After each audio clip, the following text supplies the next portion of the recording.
following an impressive presentation on intellectual capital. What is interesting, I think, about the upcoming two presentations is we're going to talk about the relationship between natural capital and socioeconomic. So we're in the balancing environmental and socioeconomic goals from two different perspectives, but with very similar aspects. So listening to the previous presentation and the issues of the new knowledge economy, I think we're going back to the original, but maybe that's just my age that's saying that. Because I remember the Brundtland report in, when was it? 1980-something, 1987, that talked about SEE, social, economic, environmental, as being the three pillars of sustainability. And they became the root of the SDGs, original SDGs, and they became the root for ESGs, for companies. So, the Brundtland report then talked about how we meet the present without compromising the future. And indeed, the link now is ever more crucial between socioeconomic issues and nature. Given, okay, you would know my perspective if you heard me this morning, given the current and future climate crisis. So it's my pleasure to introduce two speakers this afternoon who are going to tell us much more about this than I know.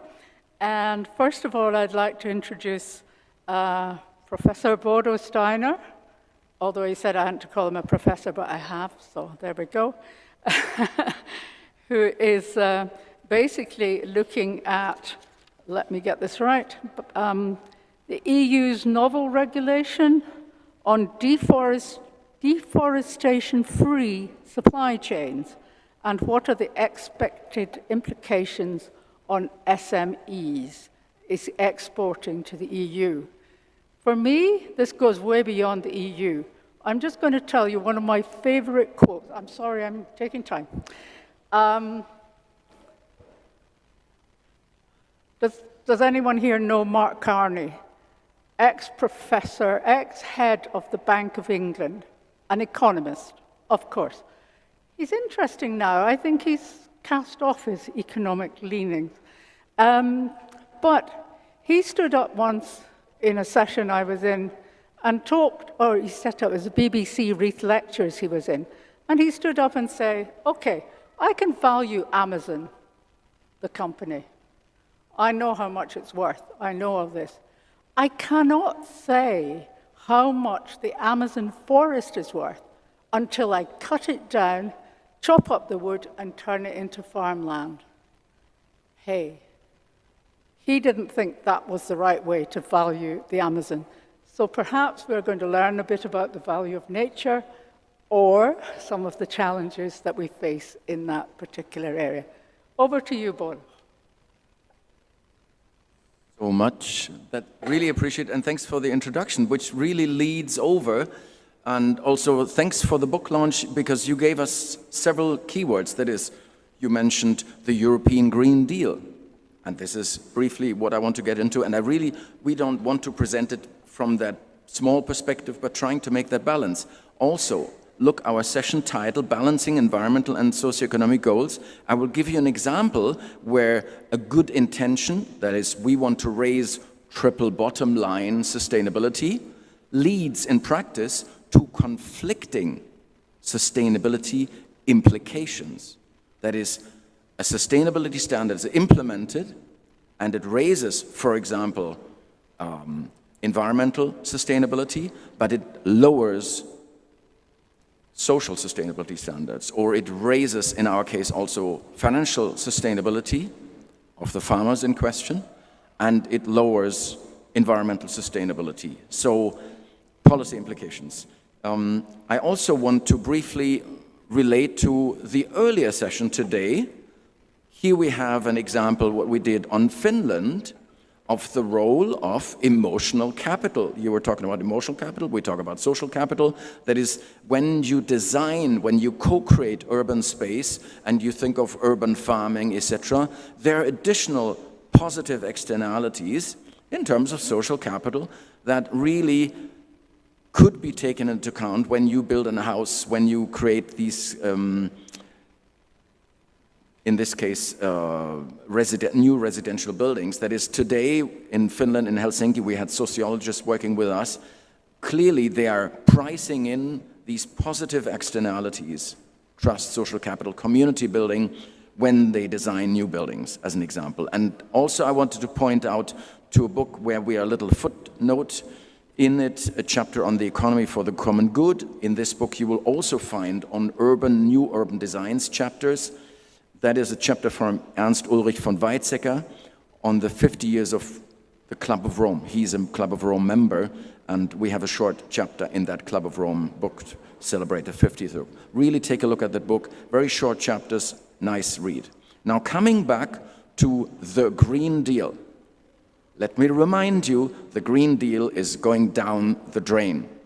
Manfred Weber, the head of the Christian Democratic Union in the European Parliament, this week has basically derailed this deforestation free supply chain directive by pushing what used to be the liability to say we want, for example, when we as Aldi import products such as coffee, cocoa, mangoes from African countries, we want to make sure that you as traders have the liability and need to partly cover the cost of compliance and of obtaining information that down the value chain at the production level, everything is fine. There's no or limited child labor, there's no deforestation, etc.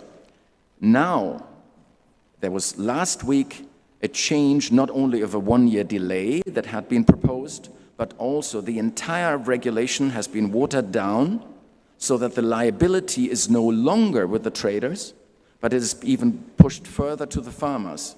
And that reinforces what we found in our little study, that already now, this is my bottom line, the implications for the small scale, for the SMEs in African and other countries are going to be much worse as a result of the reform of the current Green Deal, to which this deforestation free supply chain directive belongs to.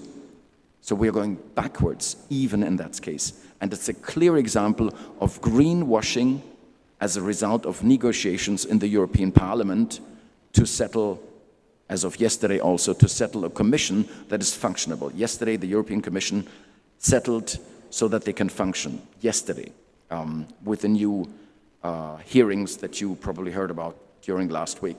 So all this, the conclusion is, for SMEs in African countries, not good news.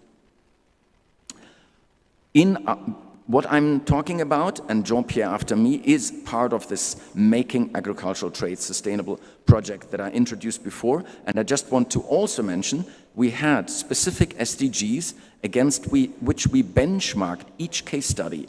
Where are we today? We derived leverage points from the case studies as policy recommendations. And we also wanted to translate them, because I believe the SDGs in 2015 were never conceived to be directly applied to businesses, by businesses. We translated the SDGs through the Global Reporting Initiative to measure the degree of achievement of an SDG at the case study level, at the commodity level, at the business level, at the value chain level. Let me also mention, talking about SDGs, I was co-supervisor of this master thesis, Sustainability Report and Practices Through an Institutional Lens, a comparative case study of Fazza and Ferrero. Fazza in Finland is the equivalent to what Ferrero is in Italy, and we looked at how did the disclosure quality change over time. This is a qualitative study, and this, in the case here of Fazza, it's going down the drain. This is not very quantitative, but just to give you an example, there are many studies, including this master thesis, that has looked at sustainability reporting quality. And just to mention, here we compared Finland to Italy in terms of comparing FATSR, and we find the most relevant differences in the quality of disclosure between those two companies, perhaps countries, is related to information on the risks related to the business activities and ethics. So in Finland, we're doing a little bit better if we think of FATSR as a company. But again, there's really much to say about disclosure quality, which was also addressed this morning. And we find plenty of evidence that we're not going really in the right direction and that we are increasingly observing greenwashing, which really is an issue with regard to legitimacy of business activity in society, obviously. Back to deforestation, back to me highlighting, thank you, Katharina, in the background for all her work. And let me go straight to it. So the Green Deal is part of our question. We asked, how does the EU Green Deal affect SMEs with respect to those who are exporting high-value commodities? And those commodities we contrasted directly related to what Katharina said already earlier. We contrasted companies that were certified for sustainable production practices with companies that were not certified, and wanted to get a feeling about differences here. Obviously, deforestation, here being in focus, has a big role to play. Is in Finland at the moment highly discussed with regard to peat, for example, with regard to the biodiversity loss and, of course, the global emissions reduction potentials that are related to deforestation, to peat use, peat harvesting, and in that sense, deforestation globally obviously is a big issue. What are our two research questions that I just want to focus on for now? Number one, how is the uptake of voluntary sustainability standards related to deforestation and related to labor standards in the value chains? This is the key question for us. And number two, from a triple bottom line perspective, do we identify and can we quantify trade-offs so that we are putting into place a sustainability standard, but actually in practice it leads to a reduction of one of the triple bottom line pillars and an increase of another at the same time? Can we quantify, can we specify this? Same study area and same sample here like we had it this morning, and you see at the bottom the additional extension that we are now contrasting the certified with non-certified farmers. And we have two models, thanks to Katharina here. That is one model where we have looked at the deforestation problem in terms of a logistic regression model, because we observe different levels of deforestation. And on the right-hand side, we look at working conditions as part of a binary logistic regression, where we look at the odds of certification being explained by what factors. And without looking at the mathematics and statistics, let's just look directly at the results. Export-oriented production in terms of avocado, mangoes, etc. also here is a clear example in our case for conflicting triple bottom line sustainability objectives and implications. There is a trade-off that we have to take into account. So if we as consumers are buying, a sustainability labeled product, it's not always good. And we need to make transparent to us as consumers via carbon footprint, via certification systems that at the same time also become clear about labor conditions. What are these trade-offs? Otherwise, it is greenwashing and it remains greenwashing. We need more transparency and really dissect the triple bottom line very clearly. So in our case, we see that export orientation is positive with regard to the economic bottom line. It supports farm-level income through high value added, yes, but at the cost of environmental sustainability, because those farmers who are certifying more are at the same time chopping down the forests to expand the area for export-oriented crops, such as avocado and mango. Clear-cut example.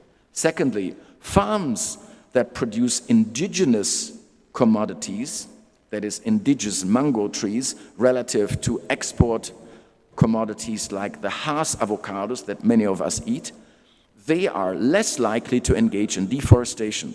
Another example of using indigenous varieties and not forcing local value chains toward global value chains, right, sustains really sustainability, environmental sustainability. So export orientation is in clear conflict with environmental sustainability, especially when we give farmers through our Western economies-driven certification scheme, when we drive, when we nudge, basically, of course, the local farmers in Africa to switch to those export-oriented varieties that are most acceptable for us as Western communities. We are providing incentives to increase deforestation and thereby affect the environmental sustainability negatively. Then we can be more precise. We can even say bigger firms are likely creating bigger environmental problems, which is of course not new per se, but we can specify it here. We can say to the policymakers, look, we can clearly say for these different farm sizes, you can actually specify negative environmental externalities very clearly. Farm size positively is associated with deforestation, right? We can literally put a number on the externality. And that goes back, you could even link it to the debate that we have in Europe with meat taxation. The level of a meat tax or the level of an avocado price tax could be linked to our number here, right? So I would really think what we do as economists has useful value, creating transparency, but often it's not taken into account. It's not priced into the market because, of course, there are big disincentives to do that. All the certification agents and many value chains have incentives to, keep that transparency at a lower level, but there's a lot of happening in that sense below the surface. Then, when you provide incentives for farmers, for SMEs to pick up, to be adopting global GAP certification, that is to be certified for more sustainable production practices, you're providing the farmers, the producers, to adopt irrigation. And the result is more deforestation, right? So we can even say there's a clear link between deforestation and irrigation as a function of providing incentives through adopting sustainability certification standards. More irrigation is not always good. Think about the debate that we have in Germany also, that the Ministry of Foreign Affairs, also in Finland, supports irrigation infrastructure in less developing countries. This can have negative environmental implications with respect to deforestation, right? We have to look at the micro picture here. I don't want to look at the econometrics of the model results from Katharina, thank you here, but just to highlight in 2 minutes, and then I really finish, what are the results with labor conditions? Number one, the voluntary sustainability standards here, the certification, is positively associated with improving working conditions at the farm level in the value chain. So really we can see there is a positive impact of certification on social sustainability with regard to working conditions. It becomes then more difficult with regard to the certification leading to increasing higher financial risks and higher costs on individual firms. So we can clearly say and specify the cost. The certification is much more costly for individual farmers and smaller farmers, and there's a big incentive to create cooperatives and to support also through local subsidies, like we have it in France and in Germany with the Raiffeisen system, to support cooperatives. Cooperatives reduce transaction costs, cooperatives reduce the certification costs at the group level and thereby make sense as an organizational form to be supportive, to really benefit from certification. So the results highlight the advantages of group membership, which is really for, when we have been to Tanzania and to Kenya last year, a big issue for the local policymakers, because the ministry asked us, what can we do to make sustainability certifications work? And a simple tool is support cooperative groups in specific ways and not support individual farmers with individual subsidies. So we also see that if we are supporting certification, there's a long-term return to increasing the labor conditions on the farm. So each additional year of business experience increases the likelihood of voluntary sustainability certification, improved labor conditions, and there is really, at the farm gate, at the cooperative gate as well, you can see there's a return to investment. So that's a clear relationship between business experience increasing and at the same time increasing better labor conditions. And my last take-home message here is policy makers should make more transparent, number one, what are the conflicting sustainability implications, like I said, our triple bottom line trade-off, when they support sustainability certification scheme. So more organic is not automatically better. More sustainability certification is not better. You have to question according to what of the triple bottom lines. Are there conflicting implications? When you implement a transparent policy design that targets the inclusion of negative externalities in an equitable manner, then that improves societal legitimacy of those certification schemes. If you don't do this in a transparent way, to make transparent what are these trade-offs, I believe in the future we will have more greenwashing that will erode societal legitimacy for those forms of certification, and that will erode the future, acceptability, of course, of sustainability standards per se in the future. And really, I bet a bottle of Italian Primitivo that in 2 years you will read that thanks to the Deforestation Free Supply Chain Directive of the EU, a lot of small-scale farmers were excluded from global value chains, which is the exact opposite of the wording that was concluded 2 years ago by the European Parliament. The idea was we want to have inclusive growth, we want to have inclusive value chains. But what happens now is that because the compliance costs of these new measures, these new sustainability schemes, they are of course proportionately higher for smaller enterprises. It's down to economies of scale, right? The compliance costs are higher, and now the liability is even further shifted down to those smallholder farms instead of being shared partially by the traders, right? So we will see that it goes against the original intention to support sustainability in a social and environmental sense by excluding small firms from those value chains so that Lidl and Aldi, they will have to stay competitive, exclude those smallholders and increasingly go contract with big suppliers, mango, coffee, etc. And we should be, as consumers, really careful about these conflicting objectives. Thank you very much. Thank you. I think we're more or less out of time, but please finish. Yeah, thank you. Thank you. Thank you very much indeed.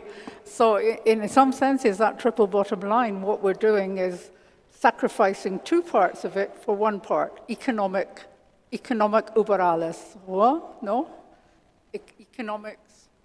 And we are going backwards. I mean, I came from Northern England where I worked there for a very long time, where we have a lot of cooperatives. We have the origin of many cooperatives in the UK. And when we went to ask down south about innovation and cooperatives, they said, oh, we don't want that northern stuff down here. We don't like that, so we won't do cooperatives. But I think that's fascinating to get that balance across the triple bottom line. So thank you. Is there any specific quick question while we set up the next one? Quick question. Not a quick question, but just information which you may know. Since I'm a fan of Alexander von Humboldt, He made the discovery in 1804 in the Lake Valencia in Ecuador that the deforestation around the sea created a hell lot of environmental hazards, and the community living in the community living from the sea water had considerable problems. So we are going 220 years back with the insight that deforestation has catastrophic consequences. Humboldt, in his trip to South America.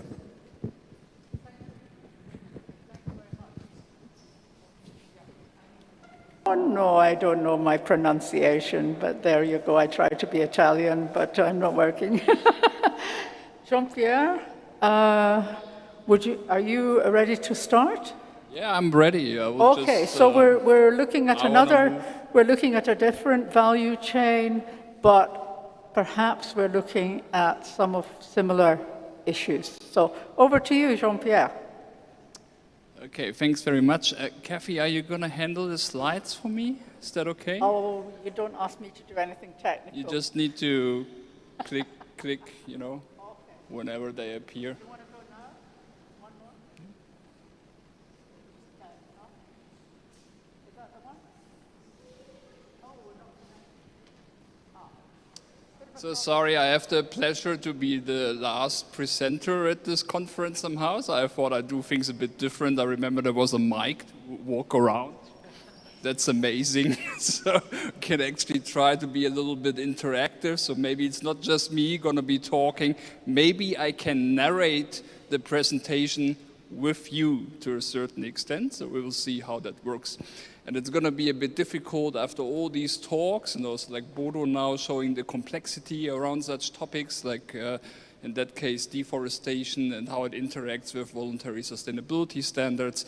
So I will try to bring us a little bit back to the topic of the conference, because that's, I think, what last presenters sometimes do. And I felt like maybe with this topic I can actually do that. So we have as a conference theme Beyond Sustainability, Knowledge Capital and Alternative Economics for the Anthropocene. So and I was basically with the topic that I'm going to bring up here around performance questions, wondering, do we know? Do we have that knowledge to know in the sustainability context? Do we know what actors do, how they perform? Can we kind of state it comprehensively? Do we have the abilities to say what individual firms do in terms of their performance and how it connects to perhaps scales where we like want to make statements about, such like, does the performance of an individual firm matter on a global scale, or on climate change, or social inequality and the dimensions we look at? So do we know? Does somebody know? Anyone? Do we? I mean, we talk about knowledge capital, intellectual capital in the new age that's going to come. Like, do we know? Okay, I don't know. I did a PhD on the topic, on sustainability performance, and I'll get to that. I kind of came to understand we don't know really much, but that's not necessarily the point of this presentation. But what we did here was to look at sustainability performance in one specific case, which is Nordic oats value chains, where we would usually think there would be perhaps things go in a way that we can say it works. All right, Kathy, next slide. Thank you. How much time do I have? 10 minutes, right? Okay. So Bodo, Katharina, and me, we are kind of new to this community, knowledge management, knowledge economy, and so on. But for me, like looking up, okay, what are people interested in when they say like sustainability is relevant in this context?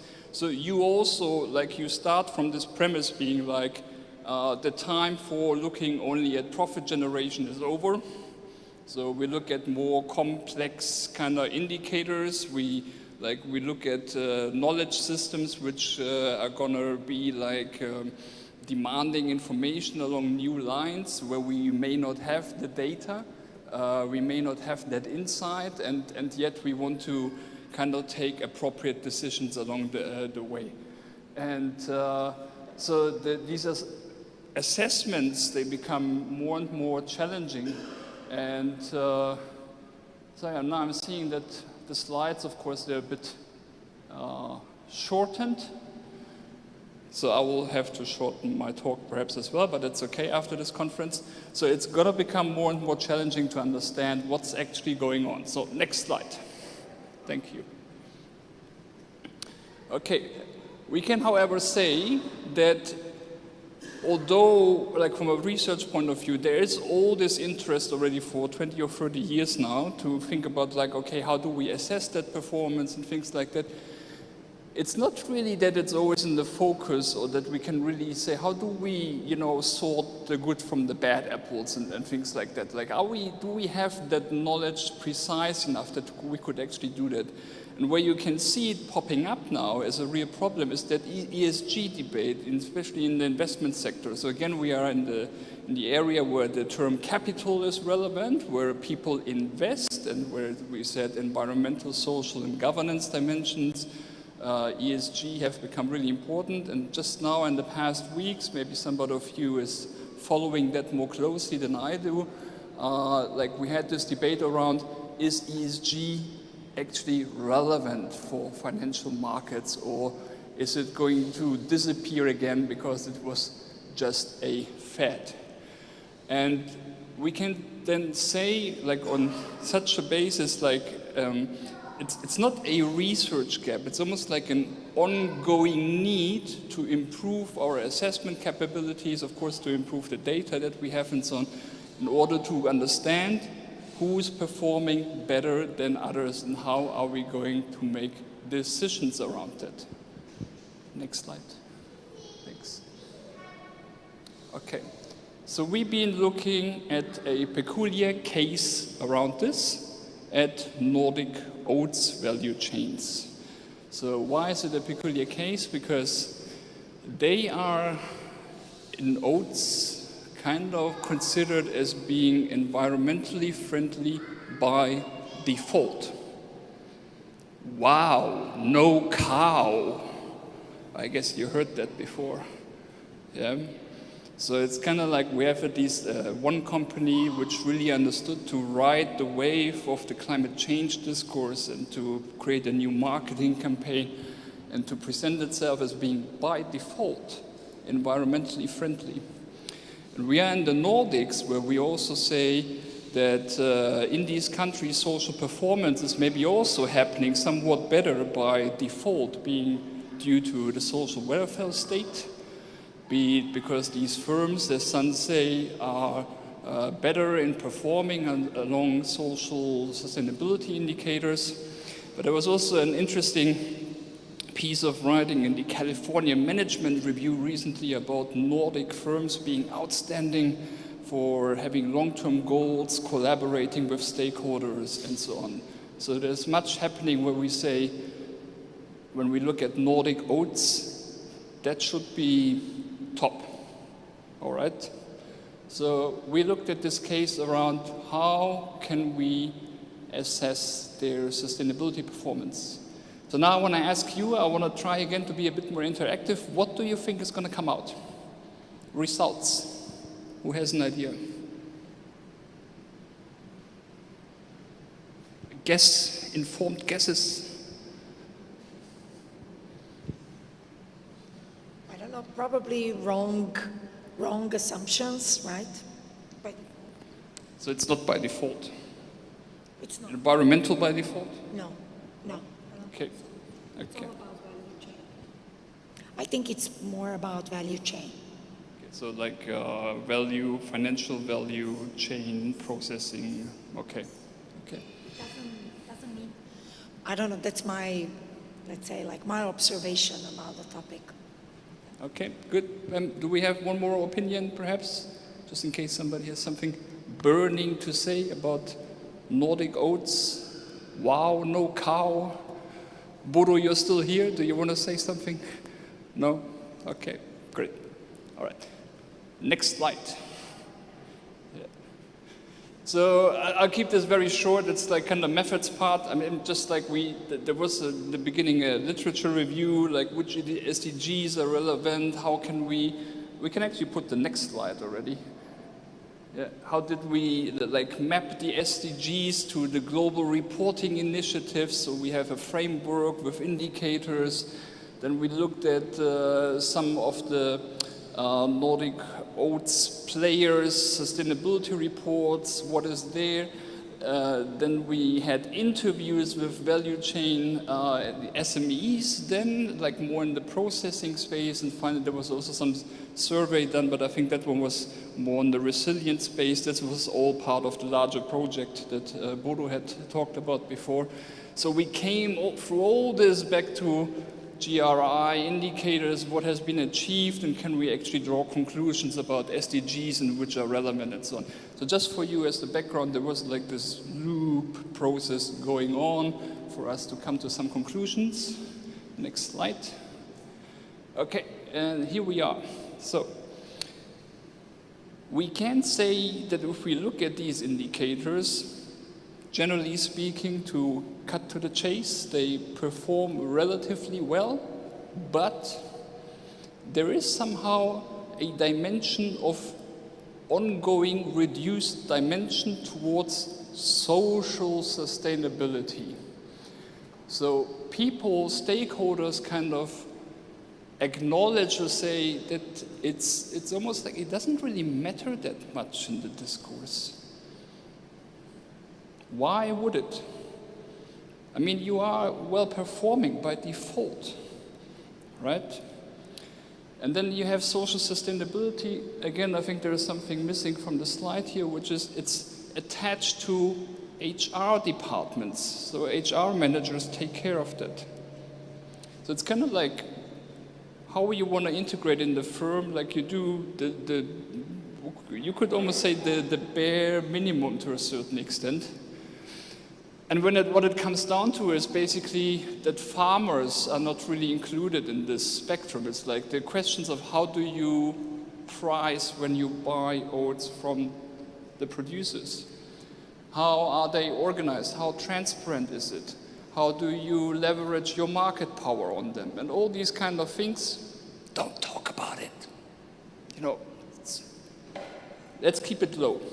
Yeah? And that's interesting to think about because it's, you know, it's this, I mean, I don't want to point just, it's not about one company, but it's this wow, no cow context, right? It's by default. So what we're wondering here is like, okay, like generally for the future, it's like how can we increase attention to these topics for firms that we generally by default think they perform well? How can we address issues for those who are less powerful in value chains or in the, just in the line of production? In this case, it was farmers. And also, how can we address when certain topics which are supposedly relevant to all of us in our societies are siloed to a certain bare minimum? Next slide, Kathy. So it comes down to increasing transparency. It comes down to thinking about how are we doing these translation processes, like when we say we do want to know about these dimensions and how are we going to look at them. And it comes down to understanding, and I think that's a nice thing that came up during this conference, that also something like performance around sustainability is relational or co-created, or it's experience, it's people take part in discourse. So it's not just about the indicators and the GRI or something like that, but we need to look at the people involved and talk to them. So that's what we've done here as part of this project, and think that we may have gotten a bit of a different point of view on how this industry is working, oats in this case.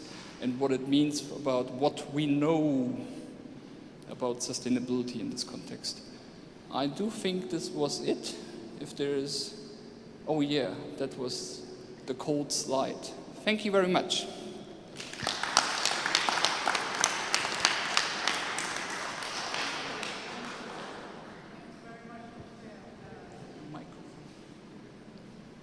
Mic is off. Okay, it's on now. Thank you very much, Jean-Pierre. And thank you to our last two speakers for their patience, their understanding, and their flexibility of moving their session